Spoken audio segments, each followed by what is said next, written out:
നിങ്ങൾക്കെല്ലാവർക്കും ജാസ്മിൻ കുളിക്കുന്നില്ല കുളിക്കുന്നില്ല എന്ന് പറഞ്ഞ് ഭയങ്കര പരാതിയായിരുന്നല്ലോ. അവസാനം കുളിച്ച് കഴിഞ്ഞപ്പോഴത്തേനും പനിയും പിടിച്ചു. എന്തിനാണ് നിങ്ങൾ ഇങ്ങനെയെല്ലാം ഒരാളോട് ഇങ്ങനെ ക്രൂരത ചെയ്യുന്നത്? കുളിക്കണ്ട എന്നുള്ളവർ കുളിക്കണ്ട. അങ്ങനെ കുളിക്കാതെ നടക്കുന്നവർ പെട്ടെന്ന് കുളിച്ച് കഴിഞ്ഞിട്ടുണ്ടെങ്കിൽ പനി പിടിക്കും. അത് സ്വാഭാവികമാണ്. അത് നിങ്ങൾ മനസ്സിലാക്കണം.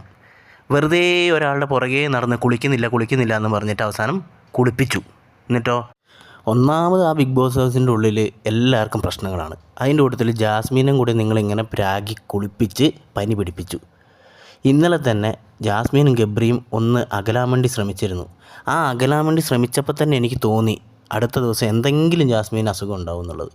ഒരുമിച്ചിരുന്ന് ഭക്ഷണം കഴിച്ചുകൊണ്ടിരുന്ന ജാസ്മിനും ഗബ്രിയും ഇന്നലെ രണ്ടായിട്ടിരുന്ന് ഭക്ഷണം കഴിച്ചു. എങ്ങനെ സഹിക്കാൻ വേണ്ടി പറ്റും? അപ്പോൾ തന്നെ എനിക്ക് തോന്നി അടുത്ത ദിവസം എന്തായാലും ജാസ്മിന് എന്തെങ്കിലും ഒരു മാനസിക പ്രശ്നമോ അല്ലെങ്കിൽ എന്തെങ്കിലും ആരോഗ്യ പ്രശ്നമോ എന്തെങ്കിലും ഉണ്ടാവുമെന്ന് വിചാരിച്ചു. അതെന്തായാലും ഇപ്പം സംഭവിച്ചു. ഇപ്പോൾ ജാസ്മിന് പനിയാണ്. ജാസ്മിൻ മോൾക്ക് പനി പിടിച്ചു. നിങ്ങൾക്ക് ആർക്കും എന്താ ഒരു വിഷമമില്ലാത്തത്? പാവം ജാസ്മിനെ ശുശ്രൂഷിക്കാൻ വേണ്ടി റസ്മിനും ഗബ്രിയും കിടന്ന് കഷ്ടപ്പെടുകയാണ്. നമുക്ക് ജാസ്മിൻ്റെ അസുഖം എത്രയും പെട്ടെന്നൊന്ന് നേരെയായി തിരിച്ചു വരണം എന്ന് പ്രാർത്ഥിക്കാം. ഇനി മേലിൽ കുളിക്കാത്തവരെ കുളിപ്പിക്കരുത്, പ്ലീസ്.